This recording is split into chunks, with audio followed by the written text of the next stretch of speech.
Como siempre, bienvenida, bienvenido a este programa del Tribunal Electoral del Poder Judicial de la Federación Justicia Electoral a la Semana Online, en el marco de la Feria Virtual del Libro 2022 del Tribunal Electoral del Poder Judicial de la Federación. Déjeme comentarle que se presentó una obra denominada El voto en prisión preventiva. ¿Quieres saber de qué se trató esta presentación? Pues acompáñenos.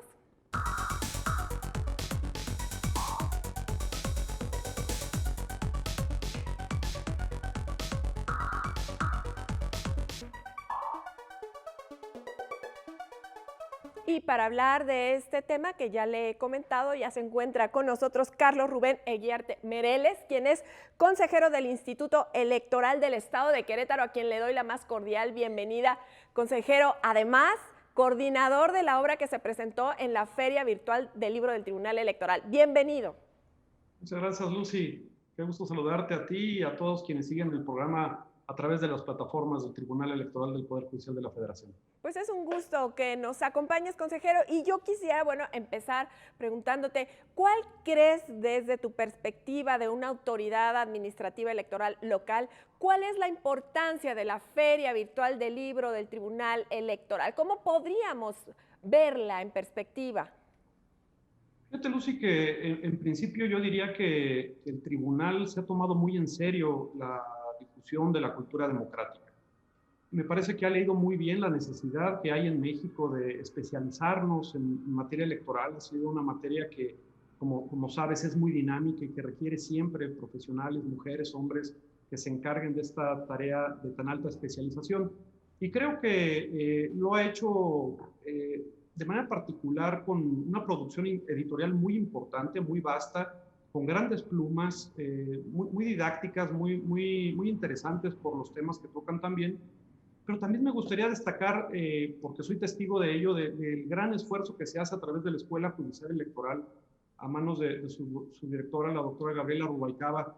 Conozco al profesorado de tan alto nivel, hay que decirlo también, que es de acceso gratuito, no solamente al funcionariado del tribunal, sino abierto para toda la ciudadanía.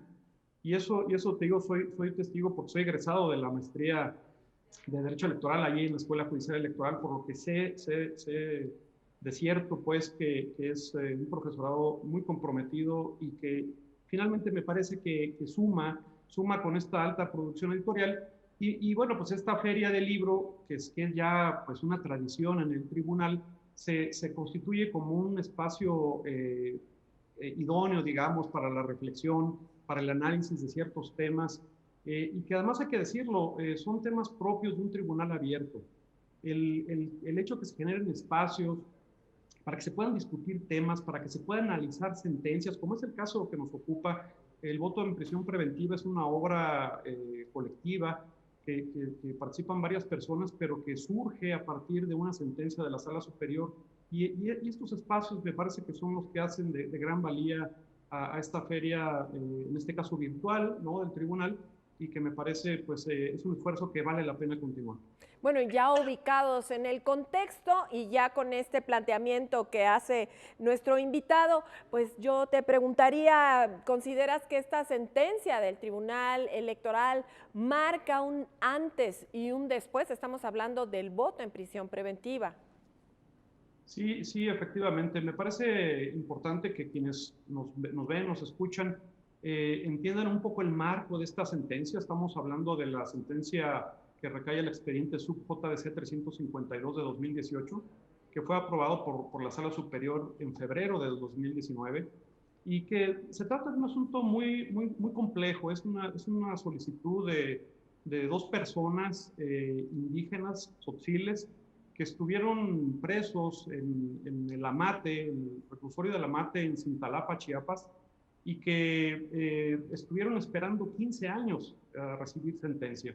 Es parte de lo que hace emblemático este caso. Son personas que estaban al amparo de la presunción de inocencia, pero que no recibían sentencia y por lo tanto no podían votar. Esas personas solicitan el derecho al voto y el tribunal hace este ejercicio hermenéutico complejo que armoniza dos preceptos que estaban en aparente colisión y de manera, digamos, evolutiva resuelve esta sentencia. Hay que decir que hay sentencias que les permite ser resueltas con una simple subsunción a la norma. Esto significa que el texto de la norma es claro, es preciso y que permite, bajo una cierta armonización, una cierta interpretación, llegar a una solución. Sin embargo, este fue un asunto complejo. Fue necesario hacer alguna serie de ponderaciones, de principios por parte de las magistraturas y finalmente arribar a este resultado que conocemos, que es ordenarle al INE que lleve a cabo las actividades necesarias para que por primera ocasión en el año 2024 todas las personas que están privadas de la libertad sin sentencia puedan votar. Ese es el resumen de la sentencia que viene muy ad hoc, porque ahora yo te quisiera preguntar cómo fue este trabajo de coordinar la obra, quiénes participan, qué se dice y qué concluye. Sí, pues es una obra en la que participan en siete ensayos. Son personas expertas todas ellas y que abordan desde distintas perspectivas esta sentencia. Debo decirte que en el Instituto Electoral del Estado de Querétaro, cuando se busca la construcción de esta obra, pensamos en que valía la pena el abordarlo desde tres ópticas distintas. Por un lado, pensamos que era necesario el que tuviéramos la visión de magistraturas, el que la judicatura estuviera presente, porque efectivamente se trata de un esfuerzo complejo, hermenéutico, una parte técnica en donde era necesario pues que las magistradas o los magistrados pudieran participar. Aquí vale la pena decir que tenemos la participación del magistrado ponente, que es el magistrado Felipe de la Mata Pizaña, pero también participa el magistrado Felipe Fuentes Barrera, que tiene una visión distinta. Este hay que decirlo que es un trabajo que busca fines pedagógicos y es parte de la riqueza de la obra. Así es, Bien, consejero, permíteme que te interrumpa. Estás diciendo visiones distintas y es que viene a mi memoria que el magistrado Fuentes iba en contra y el magistrado Felipe de la Mata, bueno, pues es el ponente. Entonces, claro que está sumando todos los aspectos. sí, así es, así lo buscamos. Pensamos que era muy importante y déjame decírtelo así porque evidentemente las posturas de ambos, me refiero a quienes votaron a favor y quienes votaron en contra, tenían razones sólidas. Evidentemente las y los magistrados son juristas del más alto nivel y cuando uno lee la sentencia, cuando uno ve la sesión en la que se votó esta sentencia, se da uno cuenta de qué importante es el entender la postura epistemológica que tiene cada una de las magistraturas al respecto. Había un razonamiento formal, digamos, en cuanto al procedimiento, en donde, por ejemplo, una de las posturas era que había que desechar el asunto, había que desecharlo porque ya no estaba al alcance del derecho. Estas dos personas que buscaron votar, estas dos personas indígenas que les platicaba, solicitan votar para la jornada electoral de 2018. Sin embargo, esta sentencia se resuelve en febrero de 2019, de manera que ya no estaba al alcance del derecho esta sentencia y digamos, desde el punto de vista formal, lo que correspondía era pues desecharlo. Sin embargo, prevaleció una visión principialista, es una visión que ve el tema a futuro, digamos que ve como una necesidad en la vida democrática del país el regresarle esa dignidad a las personas que están privadas de la libertad a la luz de esta presunción de inocencia. De manera que, así como es importante ver la parte jurisdiccional a través de figuras de tan alto nivel como los dos magistrados, también pensamos que era importante que participara alguien que tuviera la visión administrativa. Y ello es así porque, como les refería, es el INE la institución encargada de operar esta sentencia. Debe llevar a cabo todas las acciones que sean necesarias para que eventualmente en el 2024 todas las personas que están privadas de la libertad sin sentencia puedan votar. Y aquí tenemos la participación de la consejera Dania Rabel, que acepta participar con una visión muy particular. Pero también consideramos que la academia era un espacio indispensable. Como todos sabemos, pues siempre la discusión desde el punto de vista académico nos da luz en estas reflexiones que buscamos hacer y en verdad encontramos algunas participaciones que enriquecen mucho la obra. De manera que, decía yo, pues para recomendar la lectura de esta obra, por un lado veo que hay una gran calidad de las plumas, las personas que en ella escriben, y por supuesto sus aportaciones son muy valiosas de todas ellas y todos ellos, pero también es un tema muy importante, es un tema que toca el corazón de la democracia. El voto es, digamos, la sangre que corre por las venas de la democracia. No podemos imaginar un modelo como el nuestro sin la participación de la ciudadanía. Y ello bueno, pues lo refiere jurisprudencia. Evidentemente no podemos soslayar la universalidad del voto como uno de los principios que corre, digamos, de manera transversal a lo largo de toda la sentencia para buscar eso, para buscar un ensanchamiento del cuerpo electoral y que eventualmente voten la mayor cantidad de personas que sea posible. Bueno, tenemos escaso un minuto para concluir este primer bloque y te preguntaría también, ¿estaba en deuda el Estado mexicano con esta población? Sin duda, Lucy. Creo que este asunto oxigena la democracia de nuestro país. Se tardó en llegar. Hay que decir que casos como el de Hirst contra Reino Unido estuvieron 17 años atrás en Europa. Creo que es una sentencia que finalmente necesitaba la democracia porque combate esta idea de democracia censitaria, es decir, una democracia incompleta que censura la participación de ciertas personas por cualquier razón. Hace ya varias décadas, desde 1953, que votan las mujeres. Pues ahorita es inaceptable, es absurdo pensar que no fuera de esa manera. Bueno, pues finalmente ha habido a lo largo de la historia algunas razones por las cuales algunas personas no votaban, quizás porque no tenían propiedades o porque no tenían una instrucción académica determinada. Y bueno, en este caso me parece que hay un avance en este sentido, en que se le permita a la mayor cantidad de personas votar, personas que están como ellas al amparo del principio de presunción de inocencia que está previsto en el artículo 20 constitucional desde 2008, desde la reforma penal de 2008, de manera que era importante, era necesario y me parece que transforma, por un lado, sí, la participación de la ciudadanía que está, digamos, participando en cualquier proceso electoral, pero también me parece que enriquece y nos posiciona en el concierto internacional a México en un mejor lugar. Exacto, nos estamos colocando como aquellos países que han permitido el voto a las personas presas hace ya muchos años. Y bueno, concluyendo con este tema, nos vamos a una pausa, regresamos y les seguimos contando más de lo que sucedió en la Feria Virtual del Libro del Tribunal Electoral del Poder Judicial de la Federación 2022 a través de esta obra.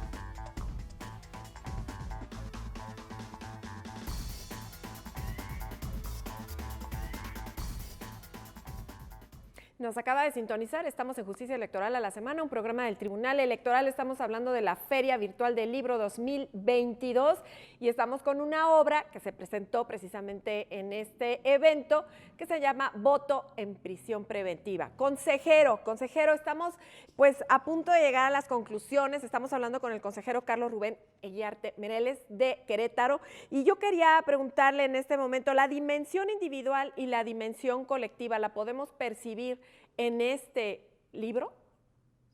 Sí, sí, sin duda.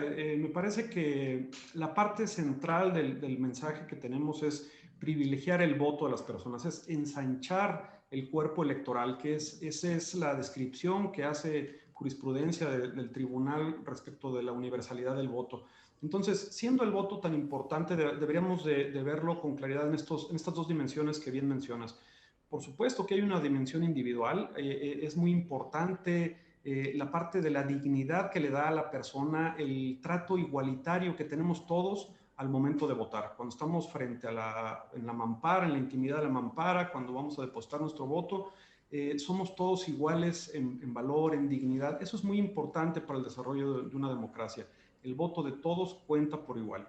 pero también una dimensión colectiva. Hay un impacto muy importante en lo colectivo, porque finalmente es el voto de todas y de todos los que dotan de legitimidad a aquellas personas que acceden a un cargo de representación o un espacio de gobierno. De manera que el enriquecimiento que aporta esta sentencia va directo, insisto, al corazón de la democracia, porque hace más robusta, la hace más fuerte, la hace más plural, y debemos decir que una democracia que no es incluyente no se le puede llamar democracia. En efecto, y esta sentencia y esta obra tendrán pues una segunda parte, ¿no? Porque pues se verá el experimento real ya en 2024, consejero. Sí, sí, Lucy, pues hay una buena cantidad de desafíos en el desarrollo de esta tarea. El INE ha asumido con mucha seriedad esta función. Hay algunos avances. La propia sentencia, hay que decirlo, que ordena algunas pruebas previas al 2024, cosa que se llevó a cabo en el 2021. De manera que creo que hay un avance muy interesante al respecto. Pero también creo que es una sentencia que nos invita a ver hacia adelante. Es una sentencia que nos deja ver que si bien en este caso se resolvió que era muy importante velar por la dignidad de la persona, que era muy importante el que el Estado mexicano tutelara esta necesidad de la reinserción social de las personas que están privadas de la libertad, podríamos entonces empezar a cuestionarnos más allá de esta sentencia algunos casos como por ejemplo, insisto, este es un tema distinto, es un tema a futuro, pero creo que hay que valorar qué pasa con las personas que ya están sentenciadas, porque en este caso también esas personas tienen una dignidad que podemos tutelar y esta muerte civil, como se le denomina, no persigue ningún fin legítimo. Tenemos que ser muy claros al respecto de que de igual manera aquellas personas que están privadas de la libertad ya sentenciadas, pues también deben aspirar este derecho a reinsertarse en la sociedad y sigue siendo una obligación del Estado mexicano el buscarlo. Y también debemos decir que las penas accesorias no son positivas en esta tarea. Ya la persona está purgando una condena, está privada de la libertad por una sentencia condenatoria y cuando se le impone esta muerte civil, no persigue ningún fin legítimo y sí lo aleja, digamos, de ese único vínculo que lo sostenía con el mundo exterior. Y vale la pena pues aclarar que son personas pues que tienen un interés jurídico al respecto, tienen un interés de qué es lo que ocurre en el exterior, porque también esas personas que acceden a cargos de poder podrían eventualmente tener algunas políticas públicas que les afecte, ya sea dentro de un centro de readaptación social o ya bien en el exterior. De manera que esta sentencia nos hace levantar la mirada, hacer una interpretación de nuestra realidad jurídica con estas gafas de progresividad. Me parece muy importante el que veamos esta sentencia más allá de lo que dictan sus líneas. Tenemos que aprender a ver, digamos, a la luz de este anhelo constitucional. La reforma del artículo primero es lo que nos ordena el poder ver nuestra realidad, no solamente a partir de nuestro texto constitucional, sino ya con una nueva fuente de derecho, que es el derecho internacional, a través de los tratados internacionales de los que el Estado mexicano sea parte. De manera que este nuevo parámetro de regularidad constitucional nos invita a ver estos retos de la democracia, insisto, a la luz de este principio de progresividad y que involucra a varios casos, no solamente las personas en prisión preventiva, no solamente las personas en prisión ya sentenciadas, sino hay que voltear a ver a las personas que están hospitalizadas y que no pueden votar. Tenemos que voltear a ver a las personas que no pueden desplazarse de sus domicilios hacia sus casillas el día de la elección. Tenemos que voltear a ver a aquellas personas que no tienen un domicilio y por lo tanto no tienen una credencial para votar. Todos estos son desafíos muy importantes que hoy en día sigue teniendo nuestra democracia. Hay que verlo, digamos, con buena cara, con cierto optimismo. Creo que vamos avanzando y me parece que esta sentencia puntualmente nos fija un parámetro interpretativo distinto. Me parece que nos debemos atrever a ver los derechos humanos en este nuevo concierto, en este nuevo paradigma constitucional que involucra los tratados internacionales, y que por supuesto pues nos dan luz y nos permiten ejercer de mejor manera nuestros derechos. Porque hay que decirlo, consejero, la Constitución pues sigue intacto. Ese artículo que mandataba que no se podía votar en prisión preventiva, sigue intacto, usted no me va a dejar mentir. Sin embargo, la sentencia del Tribunal Electoral está creando nuevos derechos, ¿no? Impulsando nuevos derechos a través de todo lo que tú has mencionado a lo largo del programa. Es correcto, Lucy. Este es un asunto de ley eferenda. Esto significa que es un tema que debe tener un impacto en la ley. La propia sentencia en sus puntos resolutivos le da vista a las cámaras del Congreso de la Unión justamente para estos efectos, para que se armonice este texto constitucional, particularmente el artículo 38, fracción segunda, y que no se vea forzado un tribunal a hacer una interpretación compleja, como lo tuvo que hacer la Sala Superior en febrero del 2019, y de manera que también permita el mejor ejercicio de los derechos humanos de todas las personas. Efectivamente, este artículo, esta fracción, la fracción segunda del 38, sigue en esos términos y me parece que es un tema que eventualmente deberá resolverse, y de no ser así, pues me parece que desde los estados debemos estar impulsando esta posibilidad de que desde nuestras constituciones, nuestras leyes, tutelemos estos derechos, porque es posible hacerlo. Ya lo vimos, hay un caso que es puntualmente el caso de Hidalgo, que ya se llevó a cabo y que ya hicieron un ajuste a su ley, en donde de alguna manera hay una constitución local que tutela de mejor manera estos derechos humanos que la Constitución federal. Hemos visto muchas veces cómo desde lo local se impacta a lo federal en materia electoral, consejero. Y bueno, ¿qué sigue? Hay que seguir discutiendo este tema, hay que ver el ejercicio en 2024. Esto ya va caminando, ya tiene caminito, tiene senda y tiene destino. Sí, así es, Lucy. Creo que nos falta aprender mucho sobre la marcha. Lo importante es que efectivamente hay un rumbo claro, sabemos hacia dónde vamos. El INE tiene claridad al respecto, hay informes valiosos tanto de parte del INE como de la Comisión Nacional de Derechos Humanos que nos dejan ver que hay problemas. Efectivamente, tenemos casos complicados. Hay que decir que hay un rezago generalizado en la impartición de justicia, particularmente el área penal es compleja, pero tenemos datos cercanos al 40% de personas que están privadas de la libertad, que están esperando sentencia. No sé si fui claro, pero del total de la población que está privada de la libertad, el 40% de ellas y ellos están esperando sentencia. Y cuando vemos casos como este, que no es el único, que tienen 10 o 15 años esperando una sentencia, pues nos damos cuenta que no todo el problema está en lo electoral. Habrá que revisar muy bien nuestro sistema desde el punto de vista de impartición de justicia penal, pero en todo caso tiene que ver con lo mismo, tiene que ver con el ejercicio de los derechos humanos, y la obligación sigue siendo del Estado mexicano de tutelarlos de la mejor manera posible. Bueno, y las sentencias del Tribunal Electoral sin duda impactan las vidas de las personas que conforman pues todo México, las y los mexicanos.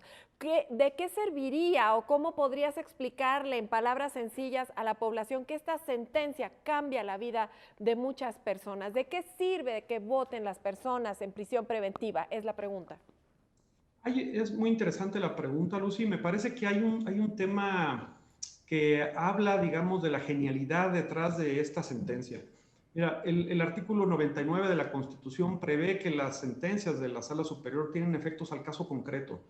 Esto no era posible sostenerlo así, y no es la primera vez que ocurre, hay otros casos similares. Sin embargo, me parece muy importante la pregunta por qué lo que determina la Sala Superior en esta sentencia no es darle el derecho a voto a estas dos personas que demandaron el derecho. Hace una sentencia con efectos generales, con efectos erga omnes, y esto efectivamente transforma la democracia en el país. Es una sentencia que, insisto, le permite a una muy buena cantidad de personas en este momento, ya con miras al siguiente proceso electoral, ejercer este derecho humano al voto. Y me parece que lo relevante es que va dejando atrás algunos formalismos que no le aportaban a este fin último, este fin que buscamos en una democracia, que es la participación de todas y de todos.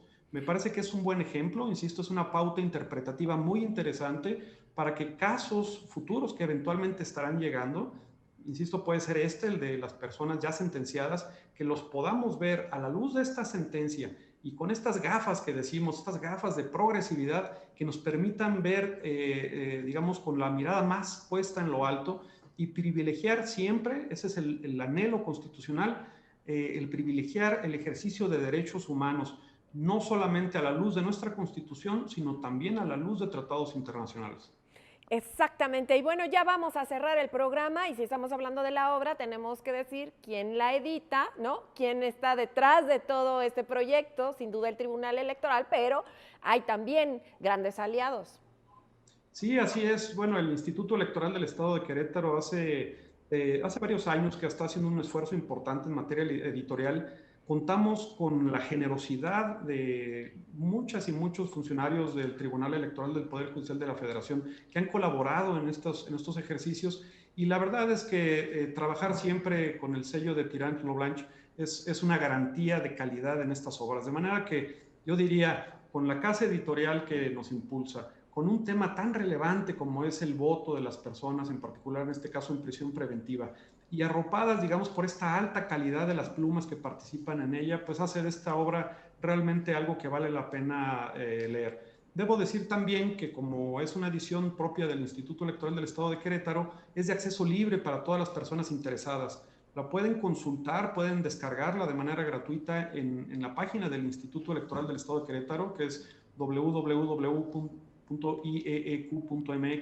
o también en la Biblioteca Jurídica Virtual del Instituto de Investigaciones Jurídicas de la UNAM. Bueno, pues nada más que agregar, nada más que decir, solo agradecer la presencia de nuestro invitado y desde luego invitarlo para una próxima ocasión a seguir hablando de estos temas tan interesantes. Gracias a Carlos Rubén Eguiarte Mereles, consejero del Instituto Electoral del Estado de Querétaro. Despedimos este programa y le invitamos a que nos acompañe, ya lo sabe usted, la próxima.